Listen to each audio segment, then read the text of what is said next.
Oh, I'm going to have to change this lipstick because I did not know it was going to look pink. But anyway, hey you guys, I am back and I just want to say thank you guys for supporting, commenting, liking the last video on Tamla Horsford. I definitely do appreciate it, and I do appreciate the views to that specific story because it's crazy, isn't it? Like when you really go in and do your own research, which I'm sure you guys have. I hope you guys have. I hope you're not just taking my word for anything, because people are starting to point out that these people she was with on November 4th, 2018, at this football sleepover, they're starting to report now that these people are predominantly Mexican, and that this isn't a black and white issue, which I totally understand. And that's what I clearly said in the last video. I said, I don't care if she was black, green, or purple.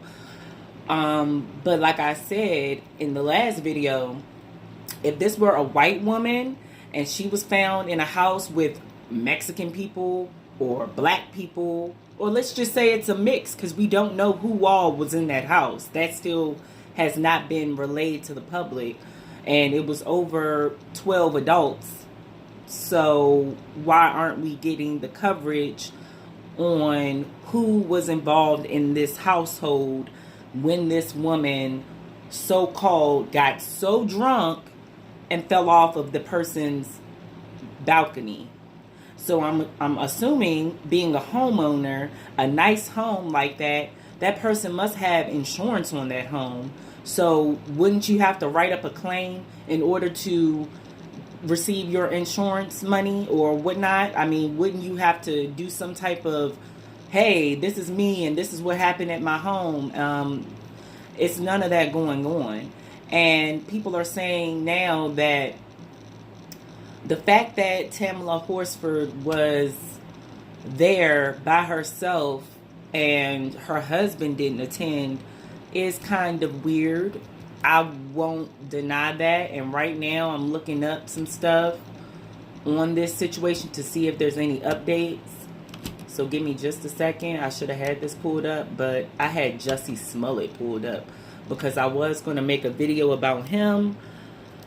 However, this is a little more important because this is an actual person who has actually been victimized and is actually not getting any coverage. So, you know, Jussie, I think he's pretty much getting all the attention that he wanted in his situation.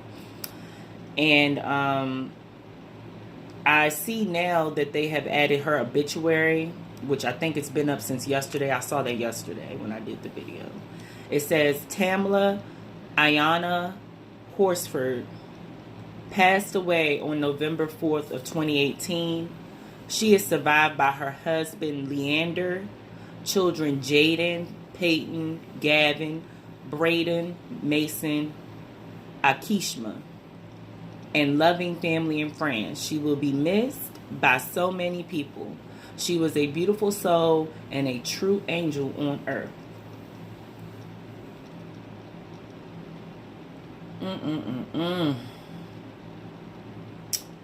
So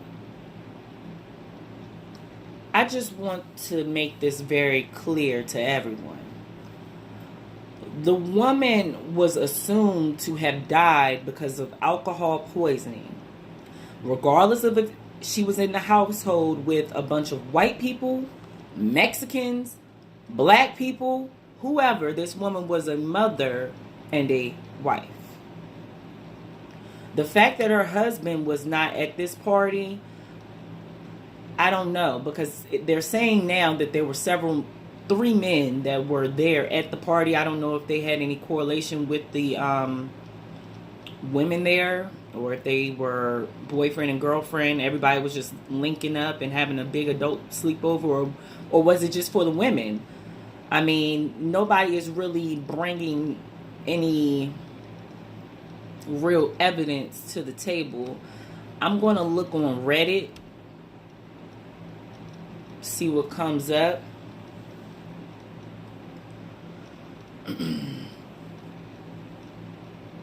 So it's the Reddit page is saying, what happened to Tamla Horsford, beaten to death in November 2018 during a football mom's sleepover.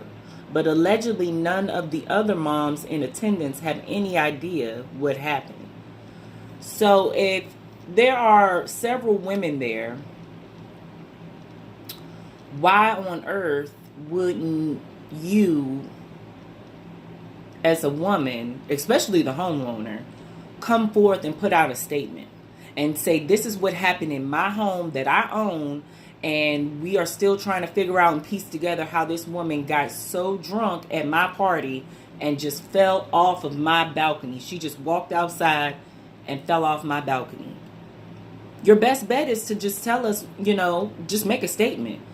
Be apparent. Be transparent. Apparently 3 men, and this is coming from somebody who just posted this 16 hours ago. Apparently 3 men were also in attendance to what was supposed to be an all-woman event. She was found by 3 homeowners in the front yard. She was found by the homeowner's aunt in the front yard. She claims severely beaten to the head and face, but the autopsy reports have yet to be released to the family. One of the men in attendance worked for the police department and was fired for accessing information related to the case. This is happening in Cumming, Georgia, because I said the wrong city initially. So Forsyth must not be the correct city. This must be coming out of Cumming, Georgia. There's so much shadiness surrounding this. No news reports about it. Lack of apparent concern from the police. It's worth nothing that Tamla was the only black woman. Many online comments are calling this real life get out situation. Does anyone have more info or insight on this? So this is on the Reddit page. And Miss Kim said, just looked up this case to find more info on it, and it didn't even make the news. So she's referring to the same link that I found on this case on sandrarose.com. That's all I could find on this. And I don't know where we're getting these news clips from, because I can't find that news clip. When I look up her name, sandrarose.com came up yesterday, and that's the only real article I saw on it. But I'll go through the internet with you all just so that we can get some clarification, get some facts out there. If I make any type of mistakes, I want to be very clear, because I did want to put this information out there. It's a lot more people on Instagram being alerted to this. So I want people to know about this. And then somebody, Myeerah, Myeerah, said, what WTF is a football mom sleepover? I don't know. That's what I would love to know. And it's only a couple comments on Reddit. That's crazy. Normally Reddit be lit up.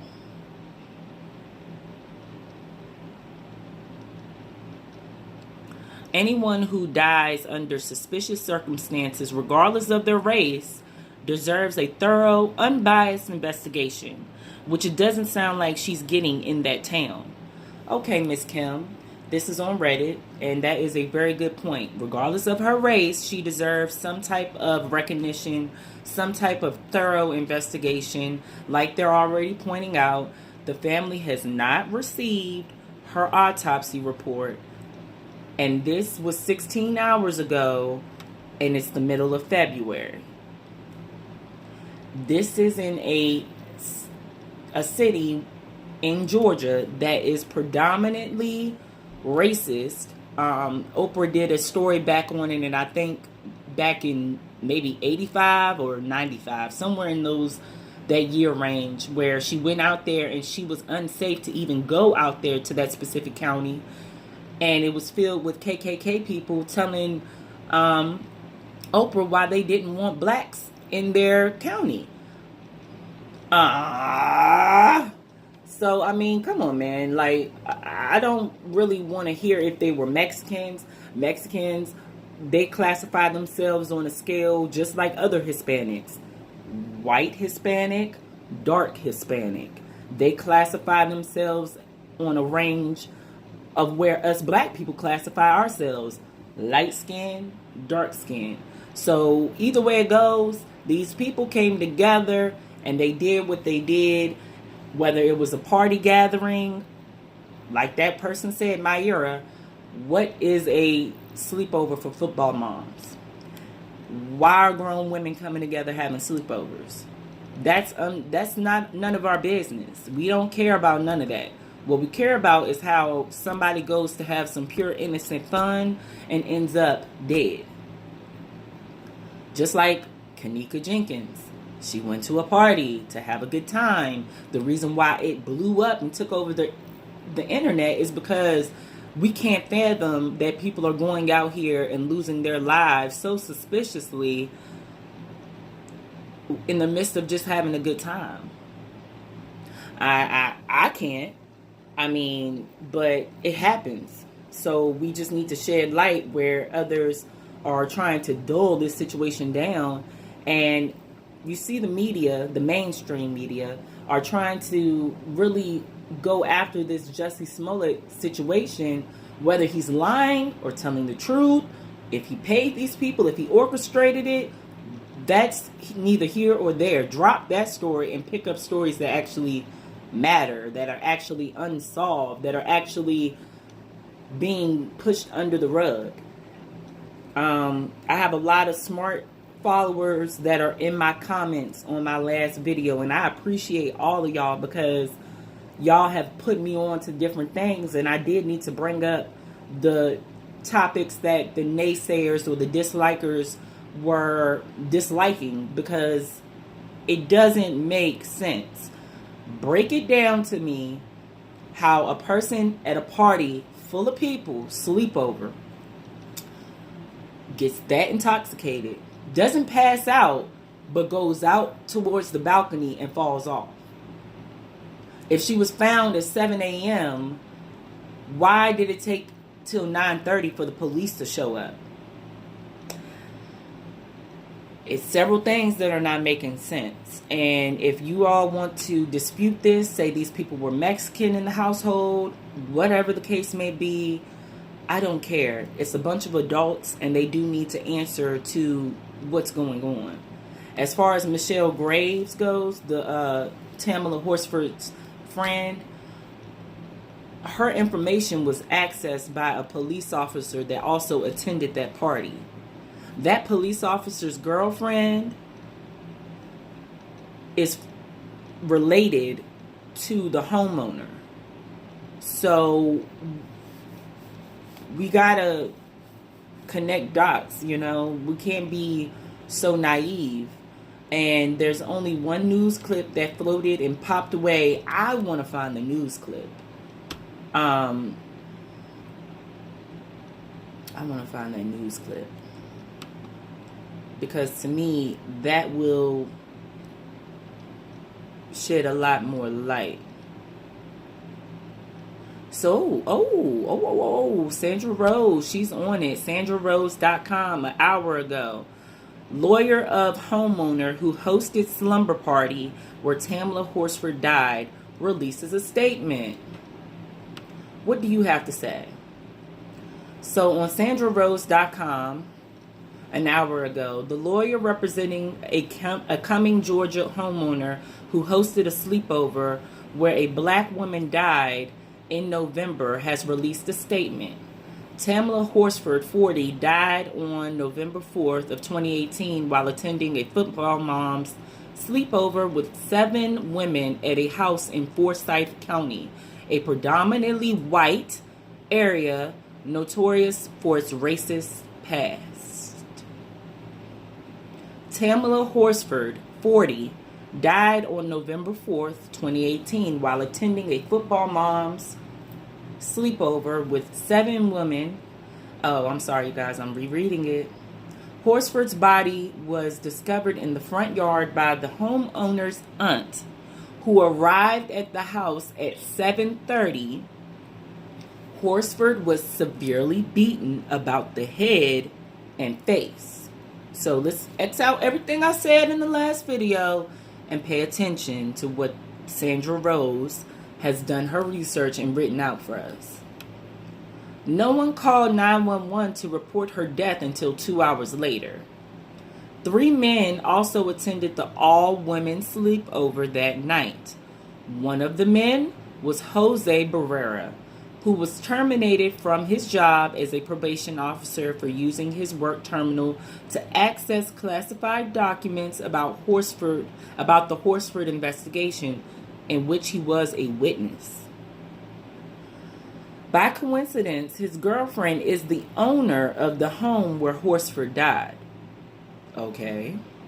Horsford is survived by her husband Leander and 5 sons, Peyton, Gavin, Braden, and Mason, ranging from 4 years old to 14 years old, and a stepdaughter, Akishma. In a press release on February 15th, attorney Eric Tatum, who represents the homeowner, we still don't know their name, objected to Mrs. Horsford's friends and family referring to her death as a murder on social media. Tatum complained that the partygoers and their families received death threats on social media. Now, I'm going to stop and I'm going to tell you guys, don't threaten anybody. Don't do that, because you will get locked up. The threats need to stop, he wrote. He said everyone who was present in his client's home that night has cooperated completely with law enforcement officers.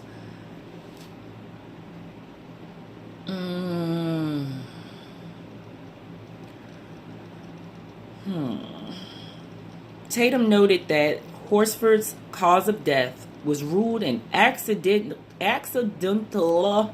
fall from a residential deck.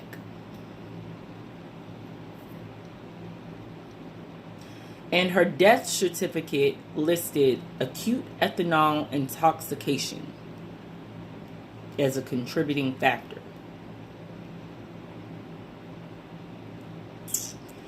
Additionally, the benzo blah blah blah Xanax was found in her bloodstream.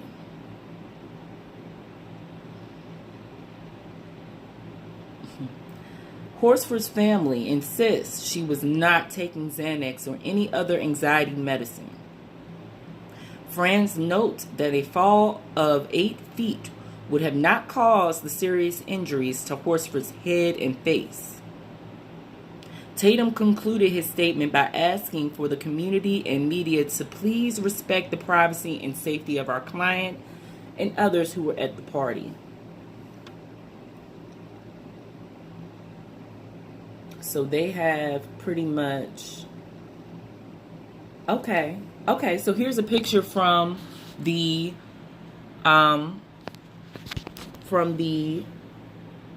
summer party.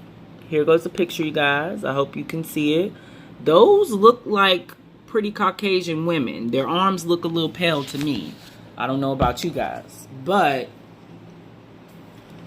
that's T.com posted an image that shows Horsford on the final night of her life.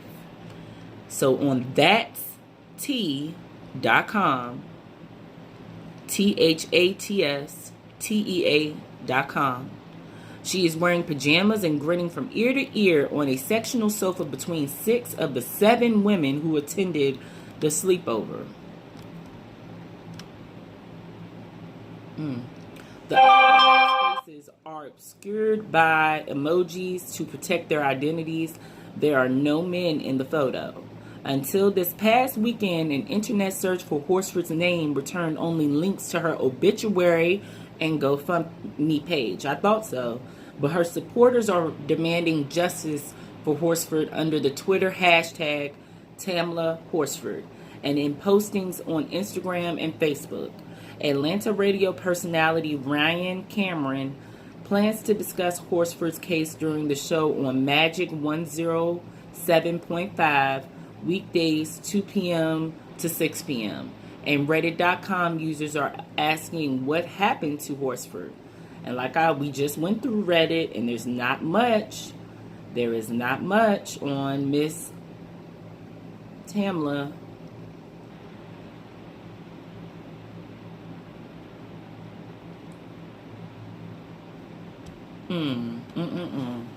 Well, I'm 20 minutes in. I don't want to take y'all away from the Jussie Smollett situation, but I just wanted to come through, give y'all some clarification. Thank God for SandraRose.com. If you go there, you will be able to see the pictures of Tamla at the sleepover with these people. So please do your research. Try to stay informed.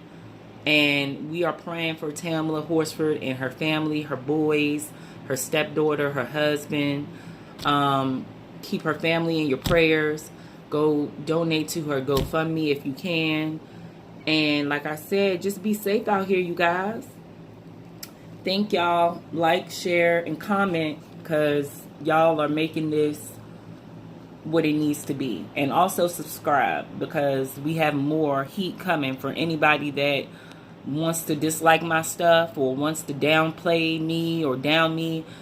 I don't care about none of that. As long as I get people's information out, that's all I care about. So y'all have a good day. Bye.